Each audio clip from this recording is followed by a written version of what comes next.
Hello, everyone, and welcome to the Blackbar podcast. Hopefully, this launch was a bit smoother than last week's. We've got a big show for everybody. We got a lot of interesting topics coming up. We're going to be talking about some new cool things people have developed with ChatGPT. We're going to be talking about the Apple keynote and some of the exciting stuff or lack thereof of what they have going on there.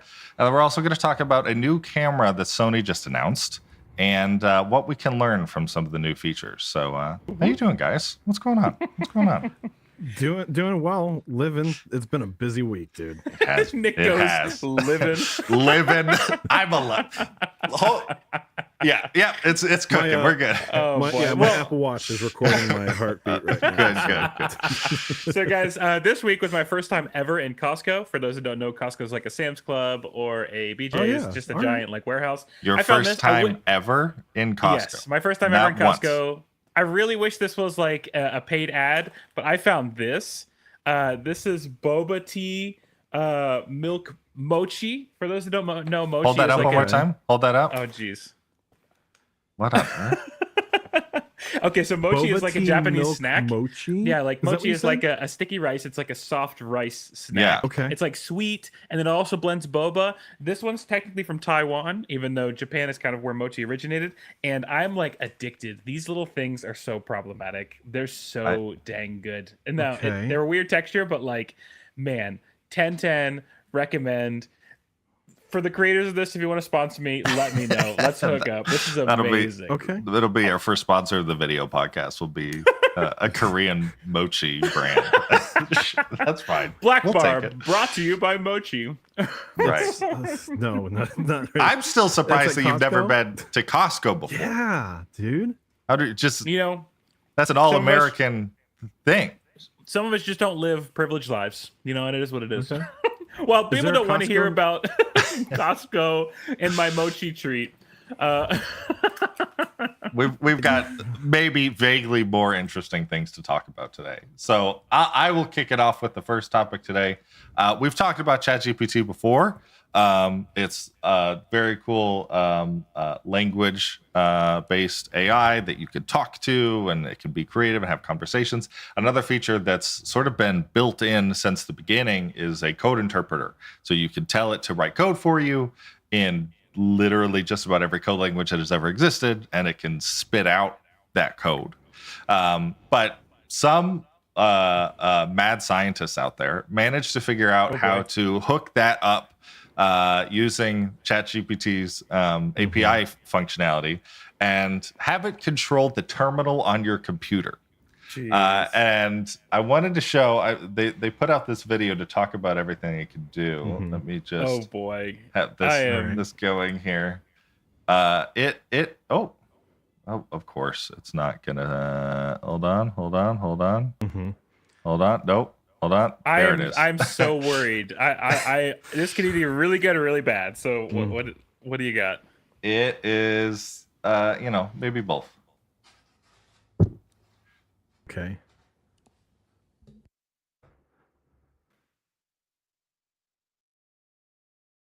Needed, of course. You got to get the dark mode system. And it just does it. Okay. It just wrote code to make your computer have dark mode. Simple. Well, yeah. Anything. My understanding is anything that you can do in the terminal. Yeah. This thing can do. It's writing programs. I think this here, it's summarizing text files and PDFs, whatever you send to it. Okay. You said make a program though. Listen. Yeah, obviously a little one, but yeah, adding stuff to your calendar, sending calendar invites to those people in your email. Can you email? Okay. I can see some benefit functional to that. on Mac and PC. PC. Mac, yeah. Can you convert the Word docs here to conversion to PDFs? Okay, that could be useful for a lot of people. Jeez, opens virtual Mac. It's completely free. Oh shoot. Okay. So it's a downloadable free code interpreter. Yeah. Oh, so boy. listen, Like I am not a developer. I've never been a developer. I don't want to be a developer. I know I can read just enough code to like vaguely understand what's going on most of the time. And my understanding is you guys don't really touch the stuff either, right? Unless something has changed recently. No. So to have essentially like a mini like developer who's a master in terminal and just about every code language that exists built into your computer, and like anytime you have a setting you don't know exactly how to change, forget looking through the options, right? Jeez. Dark mode, do you know immediately where to change that on your computer right now? You'd have to think about it for a second. Probably think about it longer than it would take to just say, can you change my computer to dark mode, please? And it just goes. Right. And the fact that it's on Mac and PC. And this is just version 1. Right? Jeez. Like, and this is a free downloadable function, right? Which free feels free downloadable. I don't know. It feels like an interesting combination, interesting pairing right there. Yeah. So the software here is a third-party plugin that just connects your existing subscription, hopefully, to ChatGPT to your computer and allows it to be able to remotely run code and everything. Which I mean. I'm just thinking about like this is version 1, being able to create calendar stuff and summarize notes and documents and convert files is very cool. Like how long until it can also take over like video, like Premiere or Photoshop or Illustrator? How long can hey, can you take this? But like I just spent several hours last night taking a bunch of Word documents and moving them over to InDesign and having like the titles changed to the new titles in there and then just the body text. Is that something eventually I could just say, hey, ChatGPT, can you take these Word documents and turn them into chapters in a book and use these styles? And it just Jeez, that would be awesome. I don't know. I don't know, man. I don't know if I feel equipped to really understand the full depth of this potential. You know, and maybe to talk about that a little bit is Blaise Nelson, who we brought on to tell us why this is maybe actually a really, really terrible idea to install something like this. Blaise, you have way more of a developer background than any of us. I know he's also one of our certified pros. Yes, he's certified pro on our Discord. Long time honestly, member. He's just smarter than all of us. Let's just put that on the ground floor as we go right into it. I think that's true. Yeah, it's true. What are your thoughts about the code interpreter running in terminal? Well, I'm trying to get a read on the room. I did bring a tinfoil hat just in case ChatGPT can start reading my mind. I'm a little concerned about that. Anyway, I think that there are some really cool possibilities there. I think anytime you give root access to anything, there's an inherent danger. Now, what's root access? So root access is like if you go on your Mac, which I know I'm the only one in here using a Mac, but if you hit, I think it's Command-Shift-, you can see all of the Mac's hidden files that they don't trust users to have access to. So root can just have access to all of those things. It has access to your whole computer, all your configs, everything that an administrator would need to access your computer. So it's an extremely powerful set of permissions. I was thinking about this just as an example of what this would be like. So let's say you had a big electrical project. You were at home, or you just bought like a new Tesla or something, or a transformer blew up. Just bought a new Tesla. Just bought a new Tesla. Or a transformer blew up outside of your house, and you really desperately need electrician help.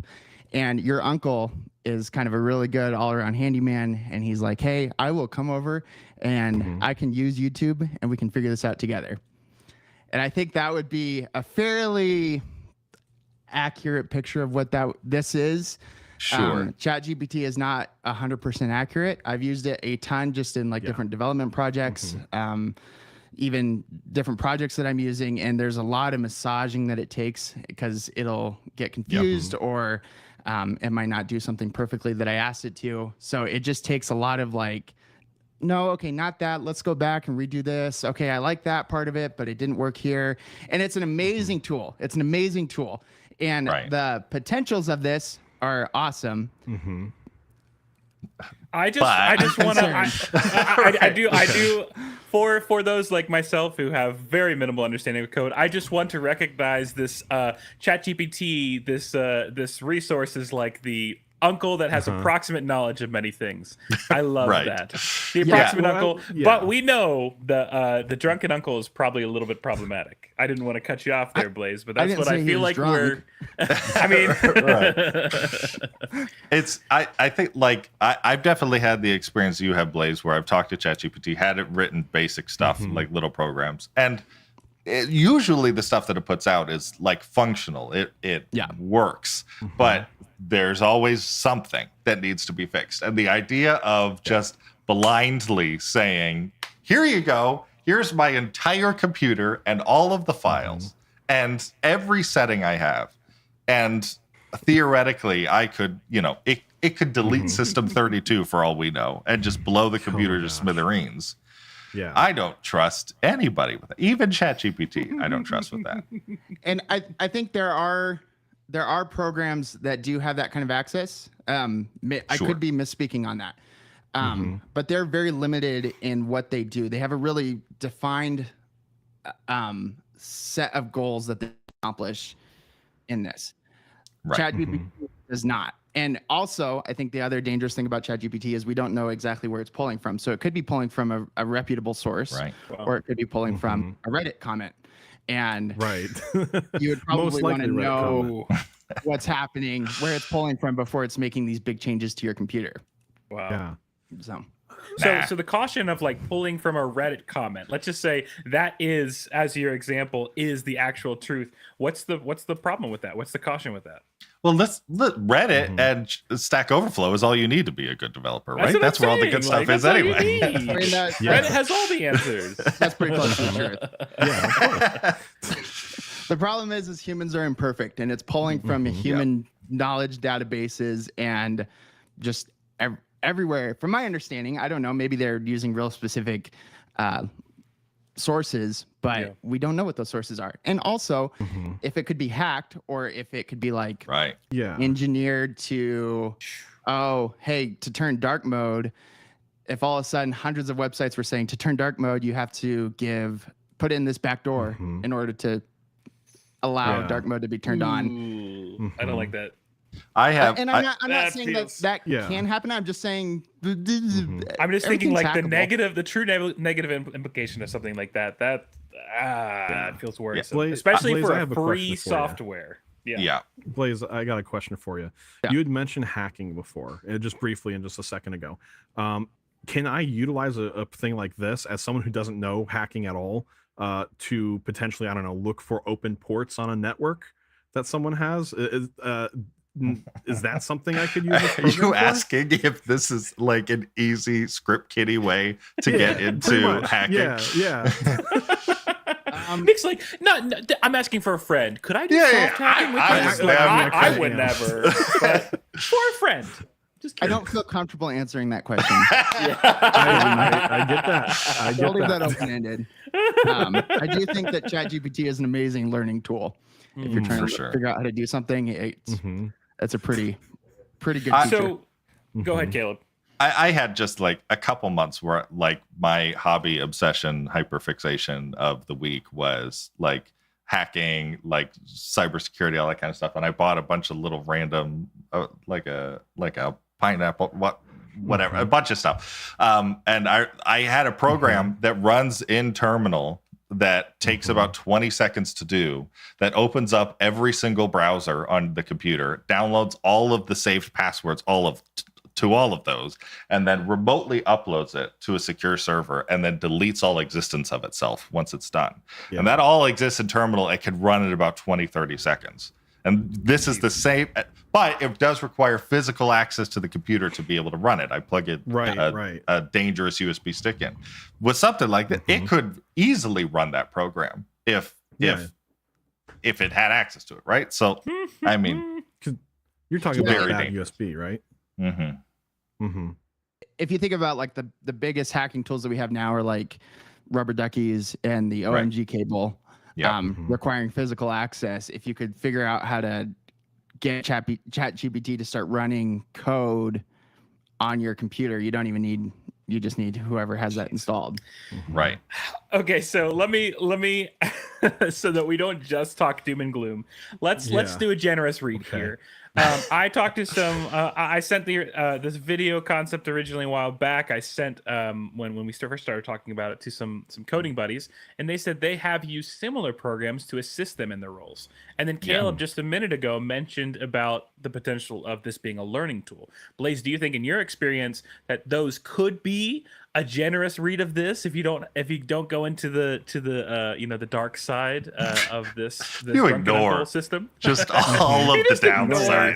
What are the upsides, Blaise? I just want to provide a generous read. That's all. Much like your uncle. It could work, and it could save you a bunch of money. It could also catch your house on fire. But actually, I love think it. with the generous read, again, my big concern is that ChatGPT doesn't have limitations on what it could do. But if you were to implement like a specific AI model for doing regular tasks like in your email, I think there's huge implications there. Or specific, like you were saying, Caleb, with Premiere Pro or Adobe, or like if you're a video creator and you need to make a thumbnail and you put the same background on it and the same pictures on it and the same words, and limited access. Totally. Sort of, yep. If it has predefined goals of what it's trying to accomplish, I think that's where this could get really, really exciting. Just giving it, have at it. That's the concern. But the implications there's some cool stuff that has probably come down the pipeline. Yeah. And just to touch too, I think because it's open source, it being free is not my concern. It being downloadable is not my concern. I think in general, open source tends to have a higher level of accountability. It being ChatGPT is where my concern is. Open source also meaning that the code that it takes to run this program is freely accessible and editable by anybody. So like we can all, if it was just a giant virus, people would have been able to see that by now. But the program is just connecting to ChatGPT. So ChatGPT can still do crazy, stupid stuff, even if the communication line in between your computer and ChatGPT is clean. Interesting. Just spend 30 minutes on ChatGPT asking it a bunch of different questions, and however much it starts failing, then that's the amount of risk you're taking on in your computer. Right. Sure. And chances are, if you need ChatGPT to do the complex things that you're asking it to on your computer, you also probably don't have the experience to fix it when it blows it to smithereens. Absolutely not. I'm trying to think on Mac. It's been a minute since I've been on a Mac, guys. But like, there's a whole thing where like, if you need to get into the permissions and stuff, like it asks you before you start messing around. And it's like, do you know what you're doing? Are you sure? I feel like if that's the line where like you're not, this is not the program that's going to help. In fact, Blaise, I think you've convinced me. I think I'm going to have to put on my own tinfoil hat now. Oh, there you go. When did you get that ready? That's a movement. It only takes two, Nick. Oh, boy. It only takes two. So, two. Blaise, I appreciate your expertise on this topic, because I think otherwise us common folk in the world of coding and whatnot would be taken fools by stuff like this. So I appreciate you coming on. As with all of our guests, we want to give a minute to for some shameless self-promotion. Anything you got going on, anything you want to tell the people about before we kick you off the call real quick. Yeah. I don't got anything specific, anything concrete. I'm working on a worship program for worship leaders to host their music notes and stuff. That's the worshipserver.com. Otherwise, you can hit me up on Discord. I'm in the Blackbar Discord quite often. And that's all I got. If you are on a King of Tone waiting list, send me, if you know what that is, send me a DM and I got something for you. Very cool. Thank you, Blaise. You can talk to Blaise over the Discord later, and we'll talk to you later, Blaise. Sounds good. See you guys. Thanks, buddy. Yep. Thanks, Blaise. All right. Oh boy, I gotta just say, wanted I'm really this yeah, uncle, I'm- man. The drunken uncle. That will always stick with me. he never said he was drunk. Right. I know, but I mean, like the implications of like at some point, Mhm. you know, if He your was uncle's gonna probably buzzed. burn the He house was- down. he Just might like a have little. been, Maybe he arrived not buzzed, but by the end of the day, he probably was. So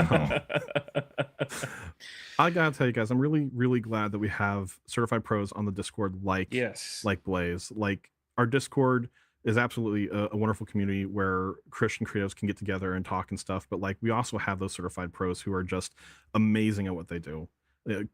Like in this area, Blaise is way more knowledgeable than the three of us. And I know, like, Caleb probably has the most experience when it comes to tech stuff in the terms of coding and stuff because of some of those other extracurricular activities, I guess, that he had done. But like, I'm not really actually thankful for hacked anybody that I wasn't Caleb is related not liable for And any even things of- that may have may Even not have of those happened. people, I did not actually hurt them. All right. And it was Yeah. consensual. So It absolutely was not, but I told them about it afterwards. So I think that's Caleb, the next best okay, thing. what are you doing, Caleb? Nick, why don't you save me Yeah. by moving on to Yes. the next topic? Yeah, absolutely, guys. So, in the last 2 weeks, we've had a lot of new tech come out, but one of them is the new Apple release. So they had a new Apple event, and actually, a quick segue into, we've been talking about Threads, right? Threads, is it worth anything? Well, I tried something new. I watched the Apple event and I live threaded the event. So- It doesn't sound as good. It doesn't sound as good. sound as No, good. no, live No. tweeting is so much better. And honestly, I think I had one like on the whole post. So Great. Yeah. Nick, did you have fun? I had a good time. It That's was what fun. matters. That's all that And matters. you can go there and see my reaction as it developed. But I gotta tell you guys, we're gonna look at the new stuff that was released. Apparently I'm using Apple hands now because I'm trying to get into the the groove of the feel of it. But guys, overall I was not super impressed with the stuff that was released. We got two things specifically. We got the new iPhone 15, the standard, the Pro, and the Pro Max, and then we got new updates for the Series 9 watch as well, and the Ultra 2. If we real quick, the watch, there's been a couple updates, but the most notable is that they reference Caleb, what is this called again when you're doing this? They have a very specific name for it. Double tap. Yeah, double tapping with your finger to be able to use and control different elements of the watch and stuff. And we'll get into that in a second because I know we got something we want to talk about. How's the specifically with function that. work, guys? I don't have an Apple Watch, so train me on the double tap. So yeah, basically you just click your fingers together real quick. You'd be a lobster.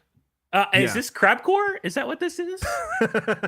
No, there's no knees involved in this process. It's just it's sensing the motion inside your wrists. Interesting. And it uses it as a signal to control the watch. The Ultra 2 has the same features, and there's some other features, updated stuff with the actual screen. But generally, it's just general updates. When it comes to the iPhone 15, pulling up a couple notes here, guys, because there are some specific things I want to reference in regards to it. We're talking about the standard is $800, the Pro is $1,000, and the Max is $1,200. The biggest things that I think we can pull from would be we're getting USB-C, and the dynamic island is changing in terms of what's on the screen and the actual built-in body. There is going to be included some greater zoom capabilities across the board with the different cameras.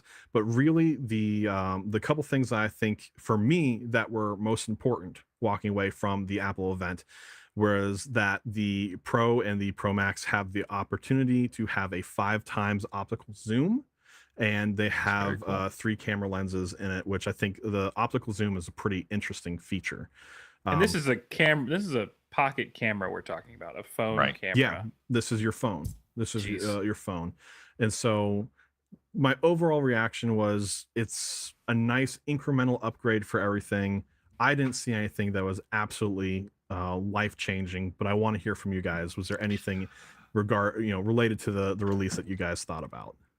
I mean, I know that so many people, the USB-C thing, simple, it just feels like a quality of life thing that people have been waiting for a very long time. You know, yeah. Apple has always Yeah. had a different charger, and you know, frankly, it just. I mean, we know why they did so. I do want to say they said I wrote it down because I thought it was funny. They said exactly USB-C has become a universally accepted standard, so we're bringing USB-C to iPhone 15.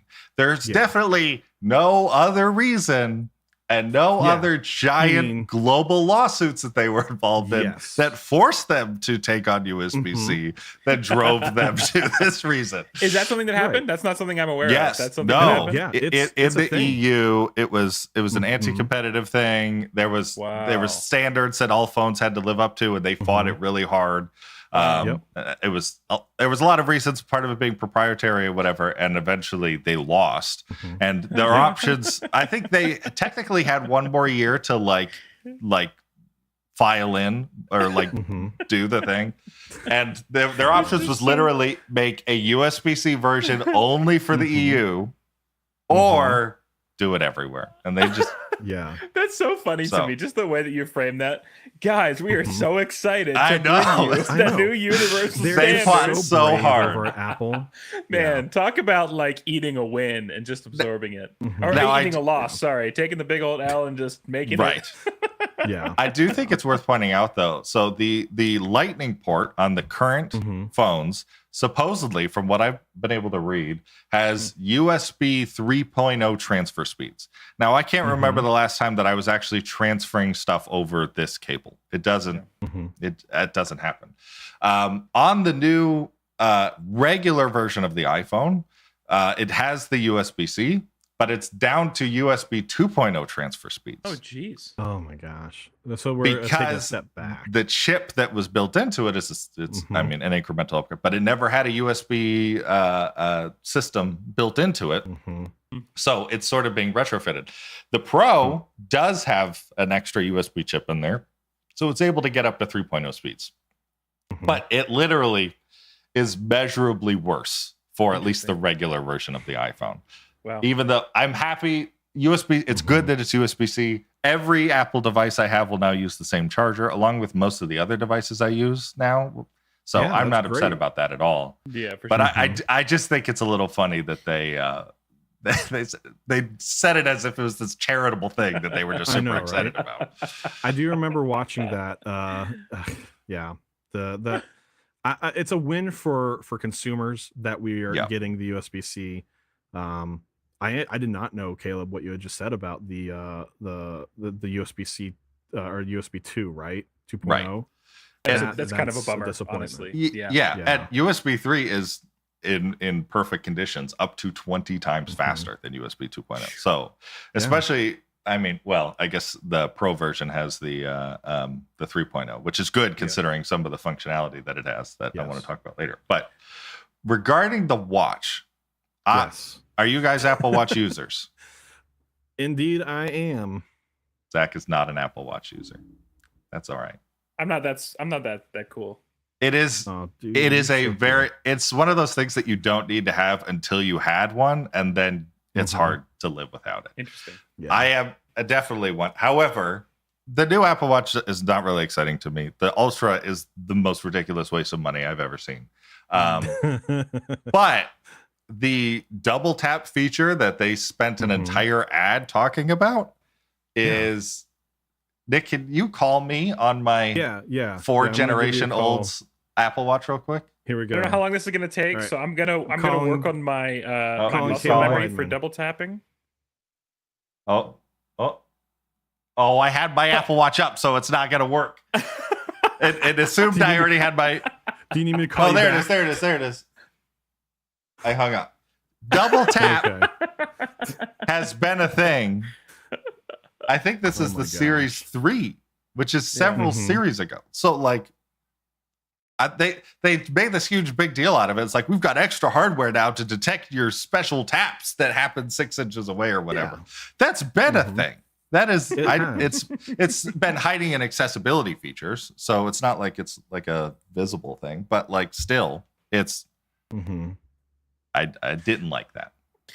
Yeah. I gotta say, I feel like there's a whole history of Apple being really good at making amazing stuff, but looking at it from a marketing perspective, like I feel like there's a lot of effort to control the narrative in this particular event, and maybe that's a thing they do all the time. I wouldn't be surprised if that was. It is. But like there's a certain amount of transparency that I feel like transparency is the wrong word, sorry. I feel like there's a certain amount of knowledge that just everyone knows. It's like you're not being revolutionary with the USB-C. We've already had this feature. Why are you telling us that it's brand new? Like, I don't know. I mean, if I can draw a similar analogy while deviating away from the core concept, for those that play Call of Duty, every year they release a new Call of Duty game. Every year they say the Call of Duty game is going to be different and new and revolutionary. It's not. But every year, after you pay $60, $70, $80, $100, it is the same game with a new packaging. I think to be like actually serious about the analogy though, Apple, doing 3 to 4 showcases a year. I mean, at some point you're gonna have to fluff up these small adjustments that really don't ultimately, grow extra revenue. I'm sure there's people that are excited to get the new and best thing. There's always going to be that, but you have that many showcases a year. I feel like this is just kind of, in some ways, one of those in between showcases where they're really just fluffing up some old stuff that they updated. And I mean, that being said, go ahead, Nick. I was gonna say, for us Destiny players, this was a what was it, Season of the Lost? Yeah. Season Lost was pretty good. Don't hate on Eris. All that being said, I am legitimately kind of excited about the Pro version of the iPhone. I think we agree on this point. But Caleb, tell us about this thing. Specifically from like a media guy perspective. Or girl. A guy or girl, yes. Come on, Caleb. 2023. I apologize. I'm sorry. So, person, guys. Like we said, it has the 3.0 actual USB thing, which is good. It has, so both of the regular phone and the Pro version has a 48 megapixel camera, which is ridiculous. But what's interesting, and they made a point to talk about it, and I think it's worth talking about, it exports 24 megapixel photos. Not 48. It's half. And it's half because that whenever you take a photo, your iPhone's doing a ton of things. That's been the case forever. One of the things that it's doing apparently on the new thing is it's taking the full 48 megapixel photo and grabbing all of the detail out of that and saving it. And then it's grabbing a 24 megapixel photo, which if you imagine all of the itty bitty little photo sensors all next to each other, it's taking every 4 like in a square and clumping them together to make a 24 instead of a 48 megapixel camera. It's taking that photo. And you might ask, why would that be helpful? The reason is the more megapixels you have in the same footprint, the smaller each photo sensor is. And the smaller each photo sensor is, the more light it needs in order to get a usable image. There'll be more noise generally. So they take a 24 megapixel photo to grab as much light as possible. And then they take the 48 and superimpose it on top of the 24. So you still get as crisp like detail as possible, and it squishes it together, run it through all their other functions, and then spits out the photo at the end, which is just ridiculous. But the photos that they were able to show during the keynote, what they were able to get out of it, is just amazing. They're beautiful. Which Apple's always been really good about showing this thing. But so that's very cool.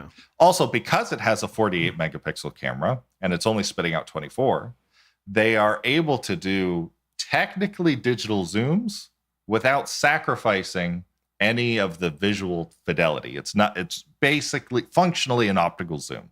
And on the Pro specifically, it can emulate I think usually it's an 18. Now it can do a 24 millimeter, a 28 millimeter, and a 35 millimeter, all without losing any quality. And the Pro also has a 5x optical lens built in, which like mine, I think I have the 13, and it has a 3x, right? Yeah. Which a 5x is roughly 120 millimeter, which is like, you're getting photos of your pastor Mhm. on stage with 120 millimeters, right? Like that's Mhm. And That's this pretty is crazy. no add-ons. This is no external Yep. lenses. This is built Mhm. into the Right. base model of Yeah. well, I guess the Pro model. right. And So finally, my family member who always does the digital zoom whenever they're Yes. trying to Ugh. take a picture, and I'm Uh-huh. trying to let them know Yeah. it's not the same quality. Mhm. Now they can actually do that with a little click of the button. Thank you Yes. so much. All for you, Grandma. Yes. And I Yeah. think, like, from a very much a nerd perspective, the stuff that I'm most excited about is because those USB 3.0 speeds on the Pro, you can connect USB-C to an external hard drive and Mhm. record ProRes 4K 60 frames per second footage to an external drive. And in addition to that, Amazing. you can shoot in log where it gets like really grayed out and everything. Yeah. And then you So- can do all of the color afterwards. So nothing is Mhm. lost in the That- conversion. That insane. to me is mind blowing. That's the most impressive thing that I heard. And Yeah. the implications of that. What is the price point, Caleb? First of all, it's worth saying. What is the price point? I 12. think the pros was 12. Yeah. Yeah. 12. So Mhm. with 12, you have Pro to buy Max is 12. presumably an external device Sure. to put it onto. So let's But say now you have spend a $100 on phone. that. Mhm. And a professional video camera, Yeah. there will Right. still be some limitations, no question. Absolutely. But if you at your church, you're doing a ton of like talking heads with your pastor for Mhm. social media or even to go up on the screens or something like that, Mhm. I mean, get yourself an external audio solution and you're basically good Yeah, to you're go. right. I mean, get yourself one of those. You can pay $300, maybe $500 for a really nice gimbal for your iPhone.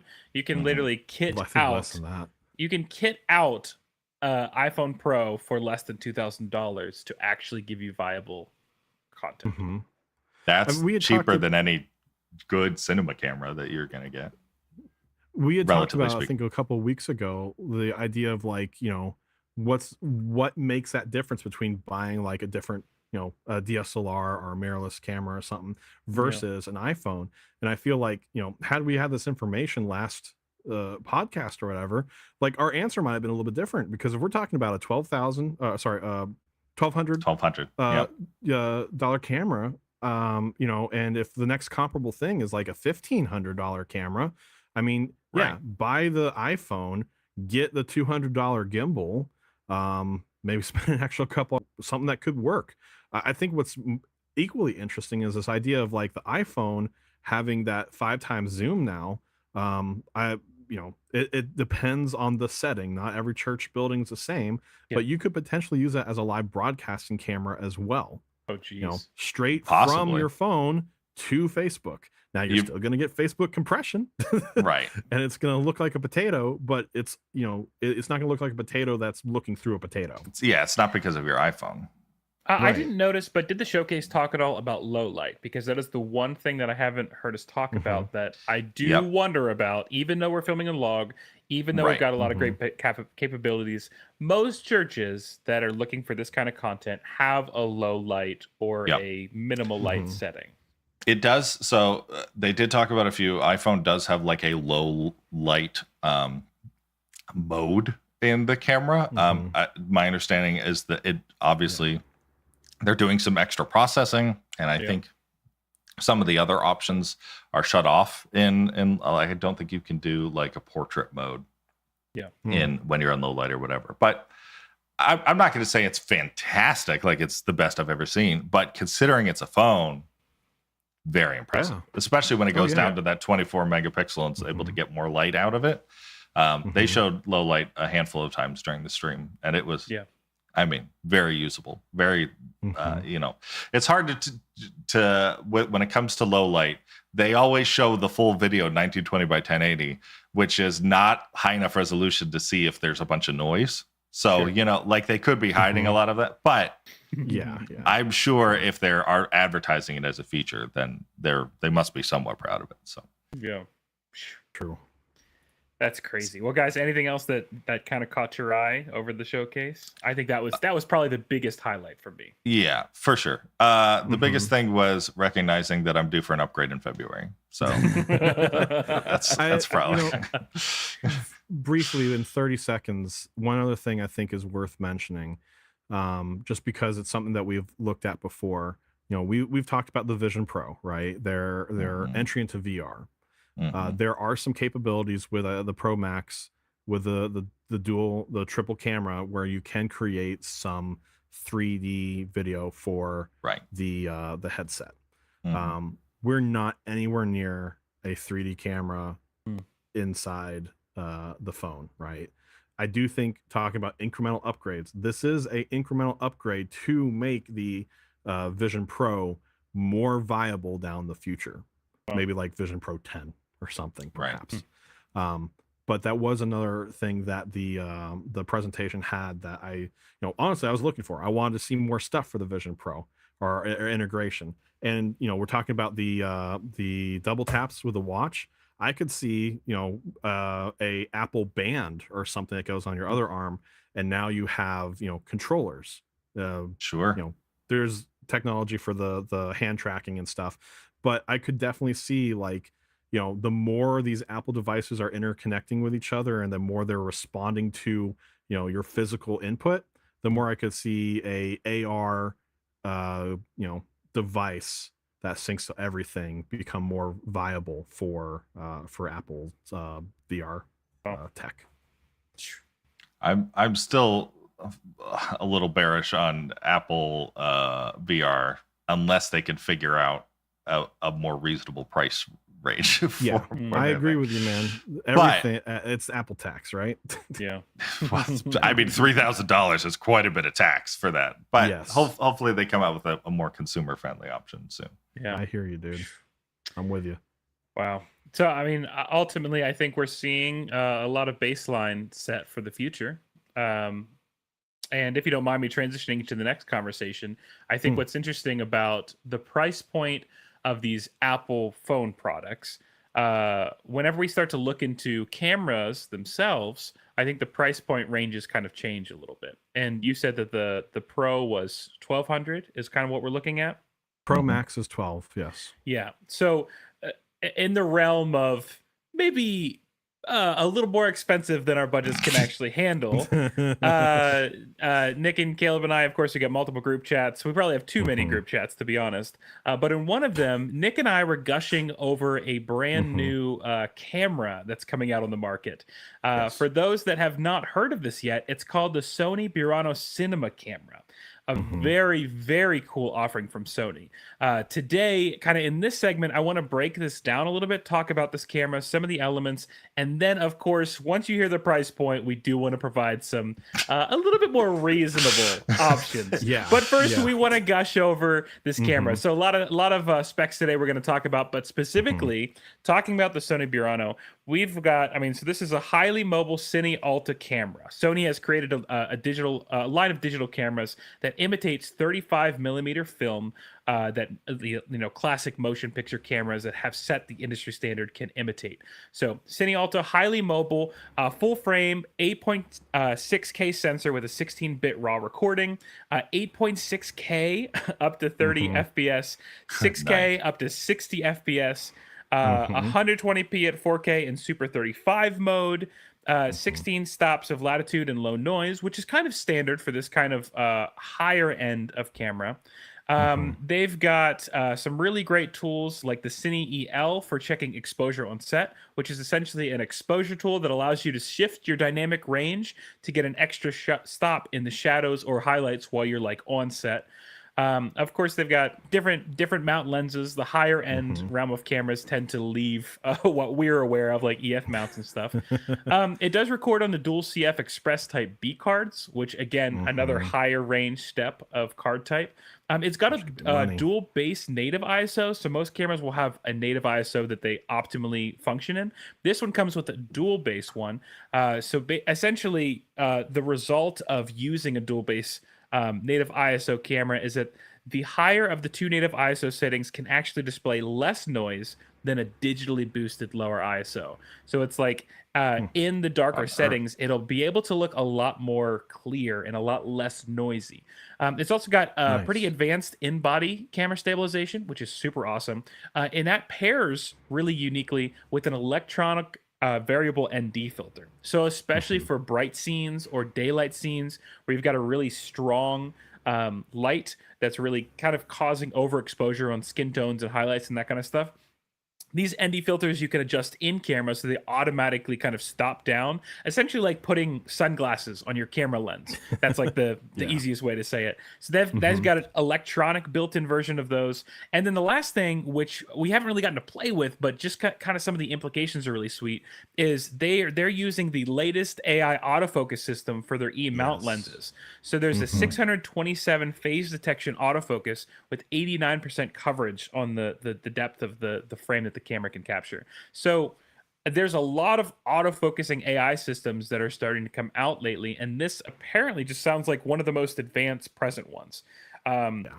It's a really cool camera, and I think Nick and I would love to have one of these. Oh yeah, please.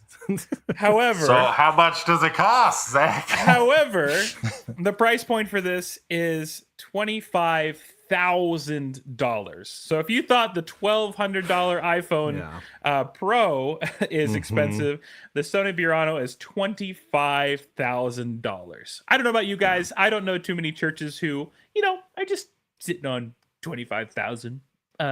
Just for a camera. Just for camera. Yeah.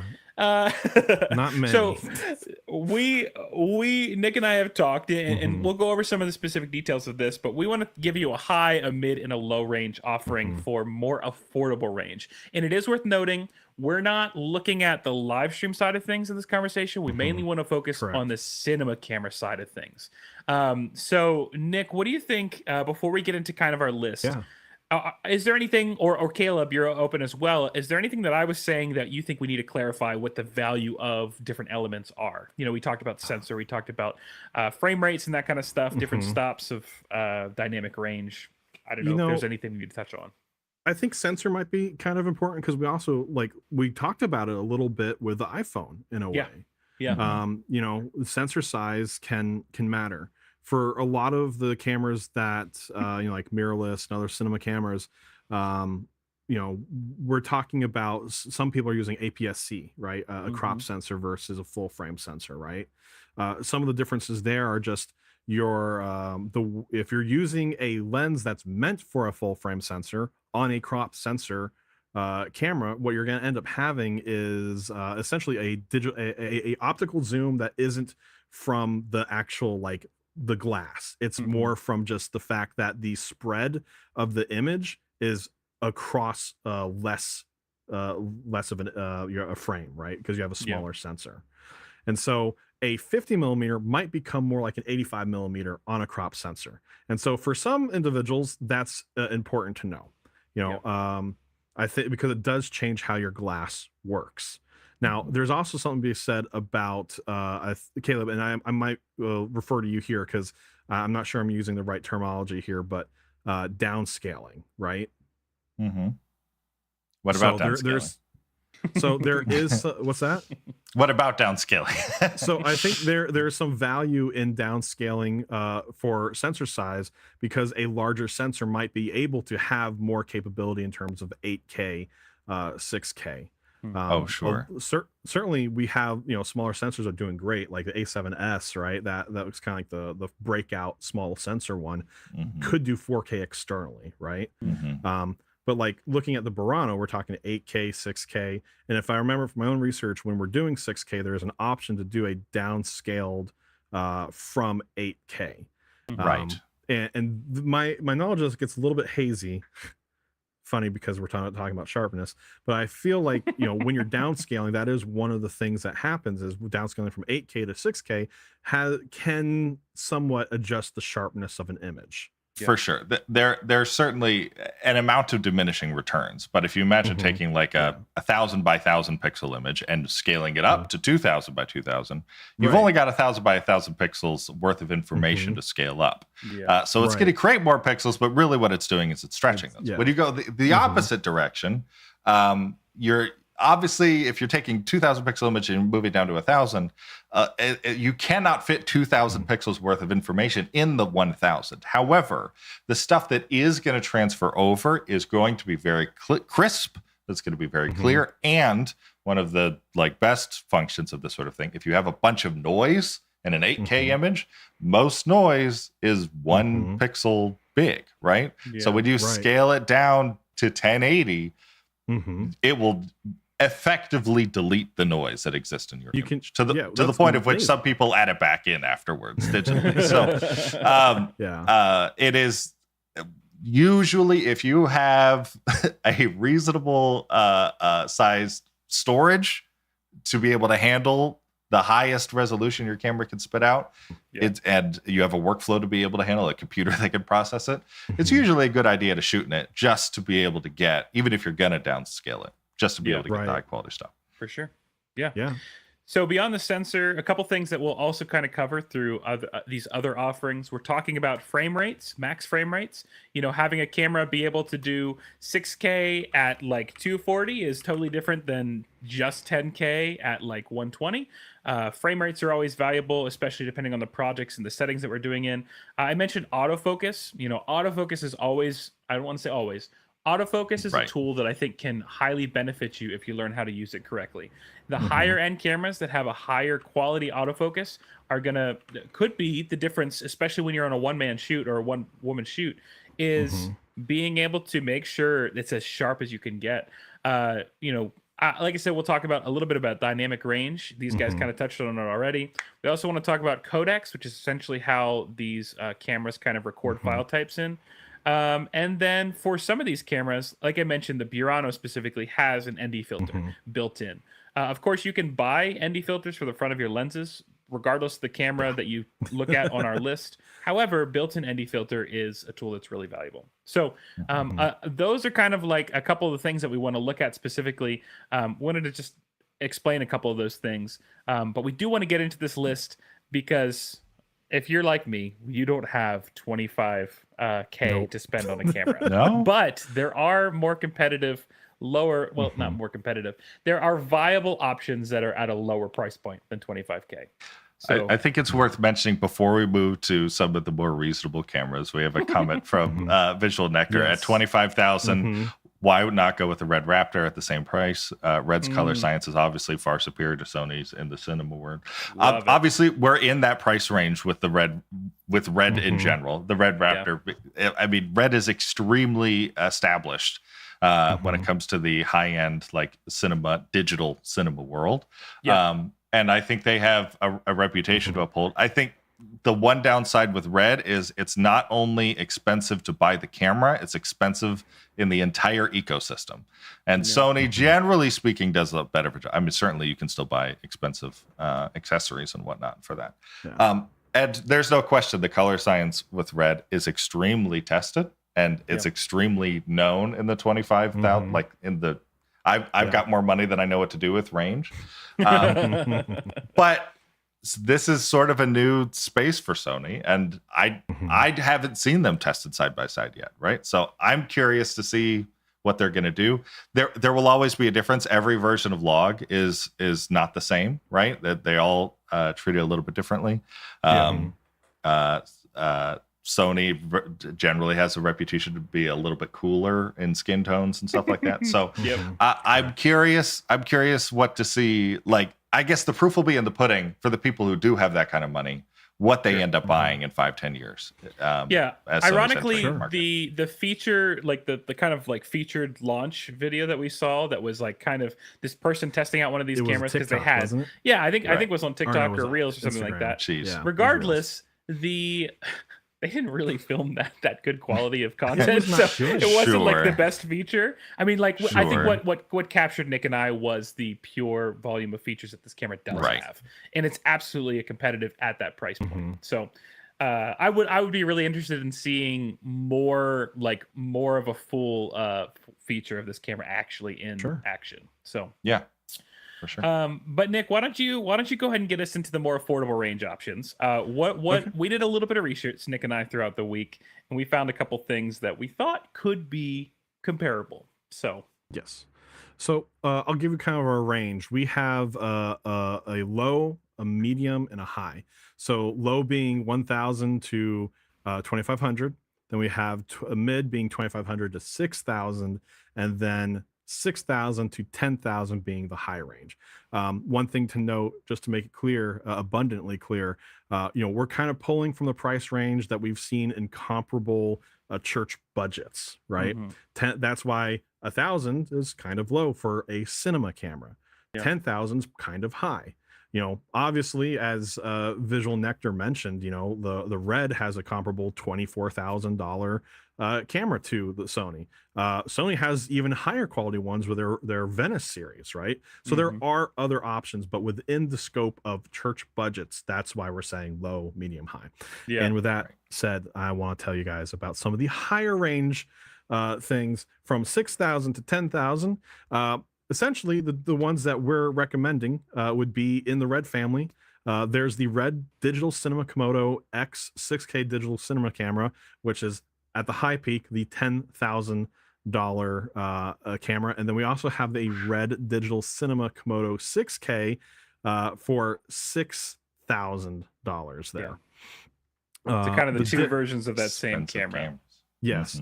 You have like the Pro Max and the Pro version of it, right? Yeah.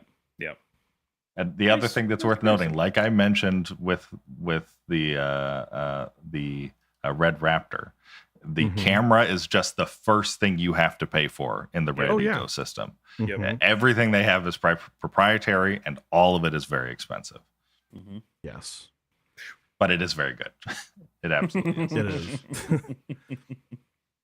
Zach, I'm trying to remember what was the difference between the X and the 6K that made it I don't know, $4,000 more worth having.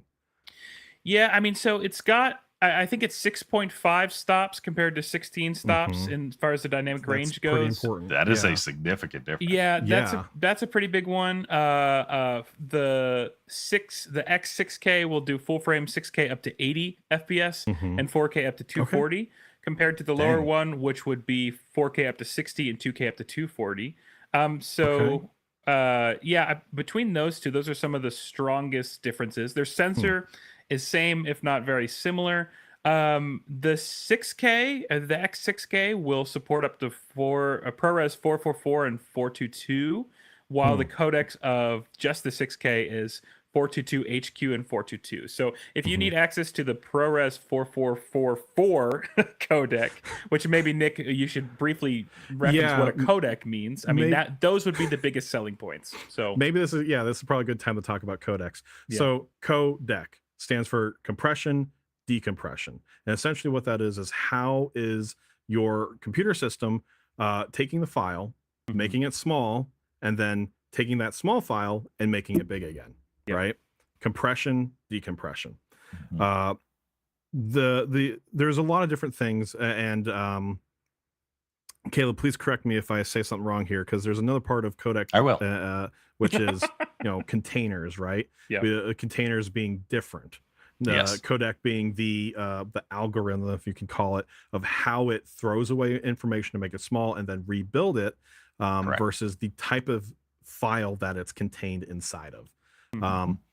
So when we were in college, a good 10 years ago now, H.264, right, was king. It was the best way to be able to compress a file and still have enough information to rebuild that file later. It's worth adding that H.264, the most common container for H.264 is MP4. Chances are, if you're opening up an MP4 file, it was using the H.264 codec. And it's been great for a long time, but I mentioned that because that was kind of like our starting level of cinematography. As you get more down the road in time and more complex, we start seeing things like ProRes. And the thing about ProRes is essentially it's compressing less, it's losing less information. And the more you compress something, the more you're throwing out information, which means it could lead to problems further down the road. It could lead to issues in your color grading. So when we're talking about like ProRes 4444, what we're essentially saying is you're losing little to no information. The reason you see like ProRes 422 versus 444 is because you're kind of what it does. It takes like a tic-tac-toe grid of 4 blocks. I'm gonna see if I can draw this real quick for us, since I'm like I don't think we have a visual representation for this. Man, Nick with the visuals today. First know, the right? tinfoil hat, now the illustration he's working on. So if we have, I'll make you big block. so we can see. right? Mhm. So we have a block.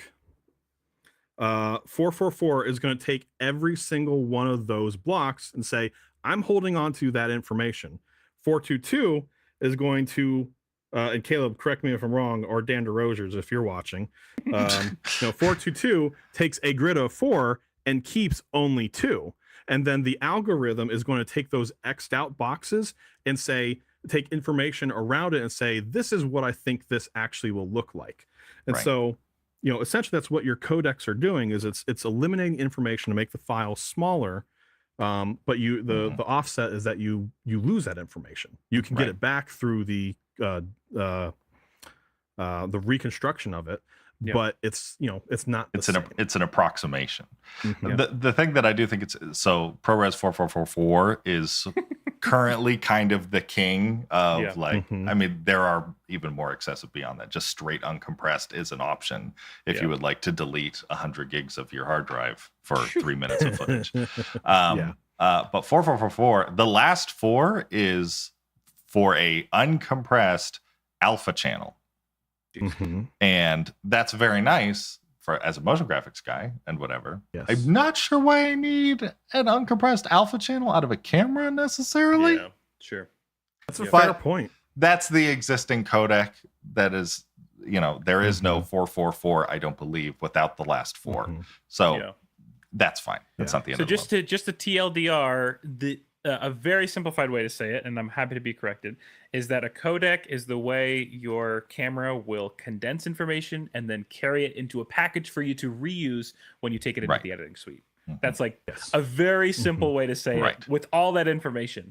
So I'm going to go ahead and kind of take us into the next mid-range. We have a couple comparable prices. However, I think what delineated this high to mid-range is that, like Caleb said, there's a lot of red content that specifically is just made for red. It doesn't play well with the other categories. Once you get lower into our mid-range, we have the Canon EOS C70 cinema camera, the Blackmagic Ursa Mini Pro 4.6K G2, and then we have the Sony FX3 full-frame cinema camera. And in order, it's about 6,300, 6,000, and then 4,000 would be those comparable ranges. While that 6,000 kind of steps into our high range, you'll generally find Canon, Blackmagic, and Sony play a little bit better together, especially when you're looking like at an EF mount or the Sony mount. You've got a lot of adapters that kind of will let you play with one another as far as gear goes. So I think what's interesting about this kind of mid-range of offerings, you're starting to look at the EOS C70 has 16 plus stops of dynamic range. The Blackmagic Ursa has 15 stops, and then the FX3 has 15 stops as well. So again, comparable to our high range, but starts to get a little bit lower. The C70 will give you 4K up to 120. The Ursa will give you 4.6K up to 120, and the FX3 will give you UHD 4K up to 120. So all these things are, this is pretty decent as far as like if you're not having this big budget full team kind of production. These are some nice specs for the mid range option. Is it worth? I know you mentioned the word dynamic range a couple times. Wonder if it's worth. I can do a brief talk, because when we talk about stops of dynamic range, that sounds like gobbledygook to someone who doesn't understand it, right? Yeah. So when we talk about dynamic range, and I just briefly found this photo that I think can use it. We're talking about essentially the brightest parts of the image versus the darkest parts of the image. You might remember back, like at least I do, back at like having a very, very old crappy flip phone. And it technically, like the Motorola Razr, had a camera built in. But whenever I try to take a picture of anything, usually if there was a sky in the background, it was completely white, completely blown out. All of the shadows were completely black. There was no detail left in any of those things. And that's exactly a function of dynamic range. Dynamic range is the amount of gradations between white and black that we have to play with, that we can retain information. So if we have an image that has very bright stuff in the image and very dark stuff in the image, what level of detail is your camera able to retain over all of those things? And there's literally a measurement that we use called a stop, which I'm not going to get into all the detail on exactly what that means, but it's a measurement we use to see how, from the darkest point to the lightest point, how much detail can we retain in this image. So something like here, if we were to take, if it was a not so great in dynamic range sort of photo, we took a photo about the exposure of the middle, we would expect that the brightest parts of the image, like the sun flare going on there, would be completely blown out, completely white. And the darkest parts, being the deepest parts of the shadows, would also be crushed. But because this photo has a decent dynamic range, we still have a decent amount of detail in both of those spaces. So the higher dynamic range, the more actual information you're able to pull out of a high contrast image. And it is always a good idea to have the highest dynamic range possible. That is also why most cameras will shoot in log format, and I know we talked about that a while ago. When your camera is recording in this, the footage comes out looking extremely like grayed out as opposed to the very color. What this is doing is just retaining the maximum amount of dynamic range possible, and then in post you can bring it back and you can color it to whatever you want. You can blow out your highlights and your shadows all you want, but it gives you the control in post to make those decisions rather being limited to it when you're shooting. So once you go log, you don't go back. Just saying. Yes, that is very true. So just to keep us, oh, go ahead, Nick. I was gonna say, it's also important to note that when it comes to dynamic range, the human eye has about 21 stops of dynamic range in its vision, and so what we're doing by increasing our dynamic range is also making it more true to life and true to the way that people see the world. Yeah. So higher the stops, the more value it's going to be in the long run. And we talked about the red cameras having 16.5 plus and 16 stops. So then the C70 is comparable with 16, but then you get into Blackmagic, which is 15, as well as the FX3. So still competitive, just not technically as strong as the highest end. Something else we talked about with the Burano is that they have both the ND filter and the in-camera stabilization. Both red options have a phase detect and contrast autofocus, a similar and comparable item. Probably not as present as the Burano's offering, but neither of the red cameras have built-in ND filters. I think once you start to get into the mid-range, you're going to see the Ursa specifically has an autofocus only with servo-compatible lenses, but it does also offer an image stabilization and built-in ND filters. So again, if you're a one-man band, having all these features in there is super helpful. The C70 only has autofocus, no ND filter, and the FX3 has autofocus, no ND filter either. So a couple little features that are interesting to see how they vary between cameras. Nick, why don't you take us into the low range, which I got to be honest is what I can afford right now. I hear you, dude. I hear you. I'm not gonna lie. Like when we're going over this, I'm like thinking in my mind, I'm like, okay, what do I have budget for? Yeah, which one of these can I buy? What gear can I sell? Honestly, so far the FX3 is the one that I feel if I had a relatively large budget, I think the FX3 could be really fun because it's the first camera on here that technically, I don't want to say this about the C70. The FX3 can do some still photos. Nick and I specifically tried to make sure the photos or the cameras in this mainly focus on cinema. FX3 can dip into that. However, the video power of this camera is it's pretty cool, pretty competitive. Yeah. I don't want to go too far into this, but like my personal recommendation for people for bang for buck is going to be the Sony FX3 at the end of this. So, Yeah. Yeah. But if you don't have $4,000, $4,000, and this is before lens, this is before kit, this is Yeah. before audio, this Mhm. is before lighting. Right. So $4,000 Yes. flat. Or lenses, Yes. for that matter. I Yep. would say the next thing that is very similar to the FX3 is the FX30. So it's very much very similar camera. There's just a few things about that are different. I believe, and Zach, please correct me if I'm wrong here, but if I recall, like the FX3 has more features in terms of like resolution.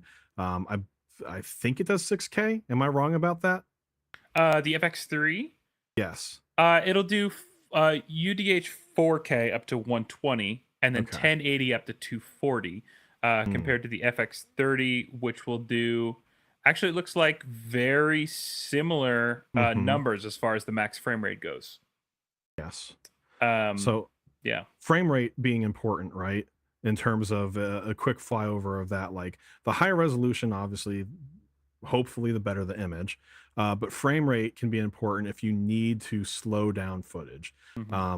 I've used a higher frame rate on a ton of different projects to be able to, in post, slow down like 120 frames into, I think the math is 40% of 120 is 24 frames per second. Yep. And so you get really nice, buttery smooth movement for your taping. And I also think, like, you know, if you're doing something like, you know, a wedding and stuff like that, that Yep. it can have that more dreamy feel to it. And so having a higher frame rate can be important for those specific projects. Yep, absolutely. The FX30 being a much better priced version than. And Nick, one more time on the that sense. FX30 price. Yes. FX30 is $1,800. Yeah. Super affordable compared to the 4,000.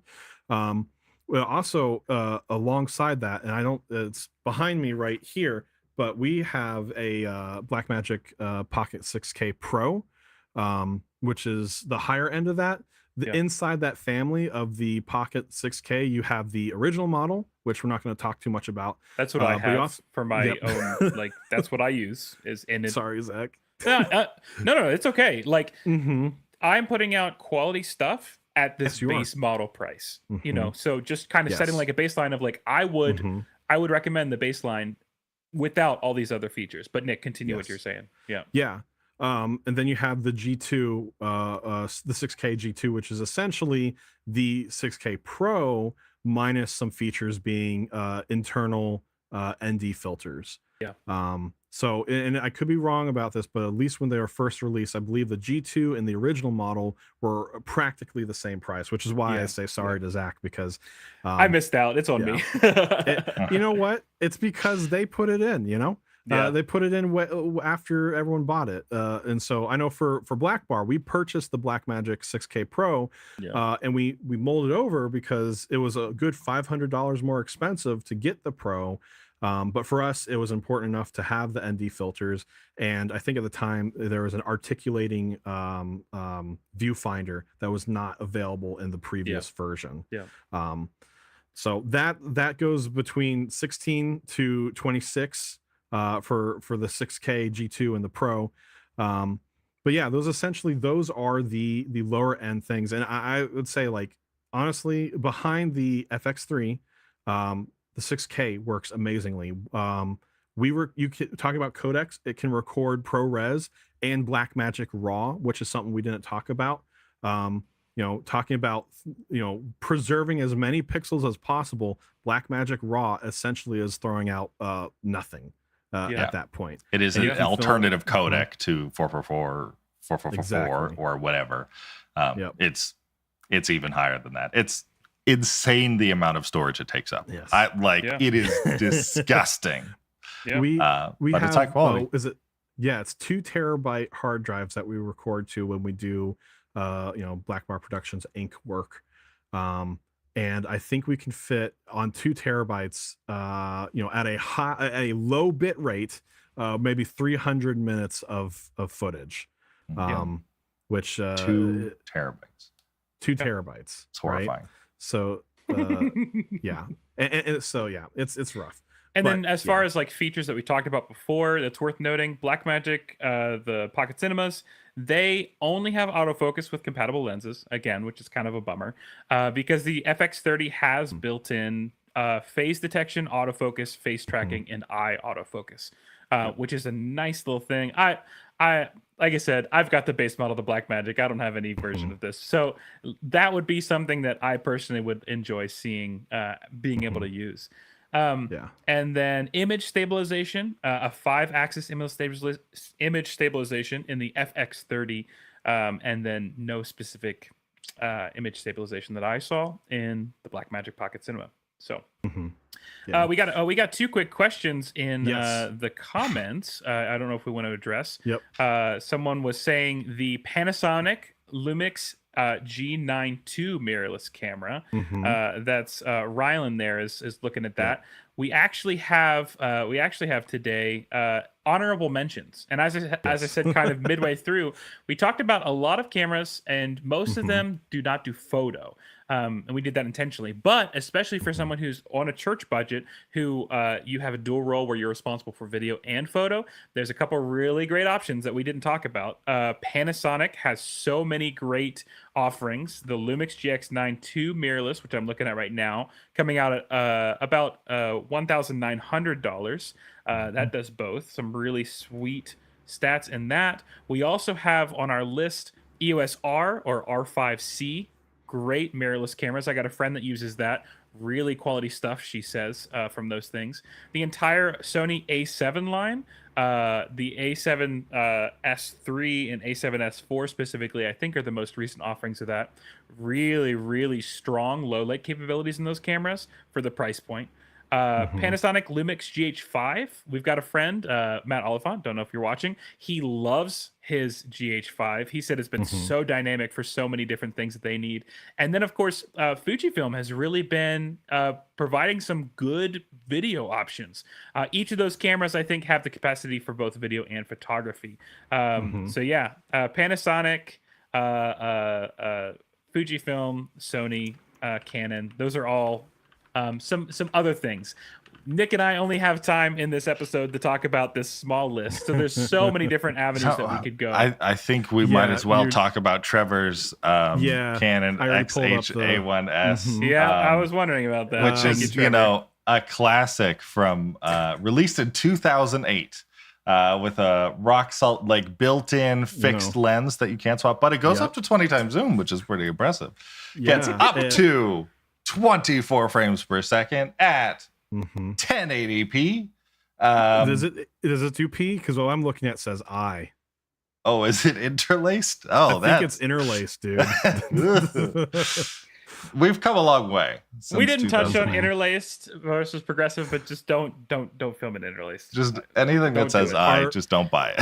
Yeah, the website I'm looking at it doesn't even say that this camera is for sale on B&H. It said it's no longer available. Right. Well, it came out in 2008. I wouldn't expect so. And the other camera he suggested was the Panasonic AJ HTC27, which I never heard of, and then I looked it up, and it goes for $63,000. It was used to shoot Arrested Development. Apparently, good show. Yeah. I don't know if it's good for its cinematography, but it's a good show. Interesting. Rylan says that he uses GH5 and he loves it. Nice. Yeah, that phase autofocus, very, very cool. Yeah, I feel like I have heard a lot about the GH5. I've never used it, but everyone that has used a GH5 that I've met has always sworn it's the best camera they've ever used. I've never even touched high praise. Which is high praise. So, I mean, of course, Nick and I and Caleb are biased, Blackmagic, Canon, and Sony. But it is really cool to see that the market is expanding, especially in this low range. Of course, ultimately, with Blackbar, we're always talking about how can church and Christian creatives benefit from this. So hopefully this has kind of been beneficial, seeing different types of cameras in different ranges. We all will always have gear envy. It's the nature of us. We're always going to see the next thing and want that. But when you can actually start to get these things, it's really cool. And Nick actually, if we can hop back to Nick, we found, again, this doesn't have to be a litmus, but we found the list of cameras that Netflix approves. And some of these cameras might be on that list. Nick, what you got on that note? Yeah, Caleb, do you have that link that we can share on screen for people? Yeah, is that in the base cam? Yep, should be down in the comment Yep. section there, the reference Cool. article. Yeah. While Caleb's bringing that up, I just wanted to say real quick. I know we briefly touched the idea between progressive and interlaced. If that's a conversation that you want to continue and you want to understand, go to the Blackbar Discord. And we'll continue it there. That's where we'll keep talking about that. Since we don't have time sell for your interlaced camera. We'll tell you the reason why you should. Yeah. Interlaced is bad. Yes. But there was a reason for it, and we can talk about that more in the Discord. All right, I've got the list pulled up here. Awesome. We didn't talk about any Airy cameras. What? No, well, we did not. Let me tell you, Caleb. Would you like to know the beginning price for those cameras? I'm familiar. I'm familiar. Yeah. So essentially, what we got here is a very long list of different cameras that Netflix approves for the content they want on their programming. Like Zach said, this isn't a litmus test for whether this is good or bad necessarily, but I think it does help us understand, like, in the industry, what are people looking at and what are they considering to be the best cinema cameras, and not just the Christian sphere either. Yes, this is the broader industry that we know is usually at the front lines of innovation. Yep. And Caleb, if you bring up Red, you'll actually see the cameras that who was it? It's like every camera Red has ever made. Visual Nectar had mentioned about the Raptor in there. Yeah, that is one of the approved cameras. Towards the bottom of the list, I believe, Caleb, is also the other two Red cameras that we had mentioned as well, being the Komodo X6K and the Komodo 6K. In fact, I think the only camera that is not on this list, and Caleb, you might be surprised by this because it surprised me, is the Blackmagic Pocket 6K. Yeah, really?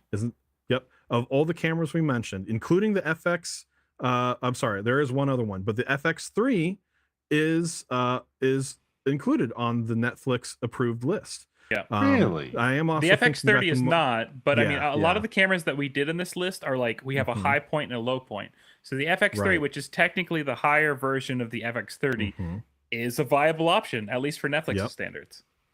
So Blackmagic Ursa, right? Ursa Mini is approved for Netflix, but the 6K, the Pocket 6K, did not make the list. Yeah. And I personally don't know why, but I'm very interested to find out. Yeah. Forget them. I like the 6K Pro. I mean, when I think about the stuff that we're shooting, Caleb, like for the Blackbar Productions Inc. and stuff, that has tended to be our go-to camera because when it comes to price point, it's low enough. When it comes to resolution, it's high enough. When it comes to frame rate, it's versatile enough, right? Right. It also has the ND filter and it has the expandable features for like a cage and the articulating LED screen. And so for those reasons, it's been great. So I don't know what is missing from the 6K to the Ursa, because as far as I know, they record the same codecs, and they have 6K is higher than 3 of these listed cameras. I think and the Blackmagic. Something else that's worth considering when you're buying a new camera is you're also in the same way that we are when we're picking like Mac or PC or anything like that, you're buying into an ecosystem, right? Right. Certainly there is a lot of equipment that works with all of them, whether it be storage or whatever. But when it comes to oftentimes batteries, when it comes to lenses, obviously there's adapters, but there is going to be proprietary stuff with any option that you choose. And in my opinion, it's not these guys, but in my opinion, Blackmagic is the most exciting workflow to be in. They are doing so much stuff, not only with the camera, but with the codecs that the camera's encoding in, with the software that you're then editing in. DaVinci is insane and free up to a certain resolution, right? Even the stuff that they've been doing in the live production world. So like for churches that also need to get into live production, who also might need cinema cameras and want to be sharing lenses, like I honestly think that, like, personally, Blackmagic is the place to be right now. They are innovating in almost every area that they touch. And they've got cameras at the high and mid and low price range. Yes, they do. So it's an upgradable path if you do end up going down that road. So that would be my vote. Yeah, I mean, I feel like to kind of like round out this segment, it's always valuable. It's always worth us saying at the end of the day, these are our opinions and our experiences with these ranges of cameras. And it's not like we've gotten to touch all of them, but these are the things that we've kind of learned from the settings, from the use cases, from the people in our field that are comparable and doing comparable work. At the end of the day, you need to decide what is best and most beneficial for your community, for your job, for your ministry, especially for ministry folks. Make sure you're choosing the camera that is going to most benefit the vision and the heart of the ministry that you're a part of, right? Yeah. So if your budget is 6,000 and you're really pushing up for that 10K just because you want the next best thing, and you know that the 6,000 option will work, make sure you're being responsible at the end of the day. And also, just because we say something's good doesn't mean that there aren't other good options. We have a couple people in the comments. I disagree. We have a couple people in the comments who have shared some great insight, and we've got a lot of new players. Like I said, we got a lot of new brands coming onto the field that are actually viable and a lot more affordable. And I always tell people, like, the thing that I love about content creation in this current age is that it has never been more affordable to get quality creating cameras and content on the market that we're currently in. And I think we'll continue to see a trend where it continues to be more and more affordable. At the end of the day, if $1,000 is still too much for you, like, we get it, we understand. You can pick up Trevor's camera for $300 if you want on the used market. Hey, that could still work for your community. Just make sure that if you're stepping into this realm of cinema cameras, that you're choosing exactly what your community needs that most benefits them and the vision that you're creating for. So, and with that, I think we're going to end out the podcast. So thanks everybody for joining that's been watching live, and thanks everybody that watched afterwards. It's been a fun one. We had a lot of fun topics today to talk about. Got into the weeds a little bit and on the technical side for the cameras, but that's always fun. Keep those comments coming in the comment section. We love to see you guys giving us those little things. If you want to talk more about any of the stuff we talked about in the show, make sure to join us on the comment section and or the Discord, where we'll be responding as often as we can to that and meet other people who are talking about the same kind of stuff that you are. Also, if you're interested in talking to us about professional work, we could bring our Blackmagic 6K Pro out to your church and we can shoot stuff for you. You can hire us and talk to us over at blk.bar, not.com. And if you need a snack, remember, we're not sponsored. Boba, Moki, whatever. If you need a sweet snack. Listen, next week we need to all show up with this and just like the whole time eat. I am not going. No. All right, we're going to logo. Goodbye, everybody. Okay.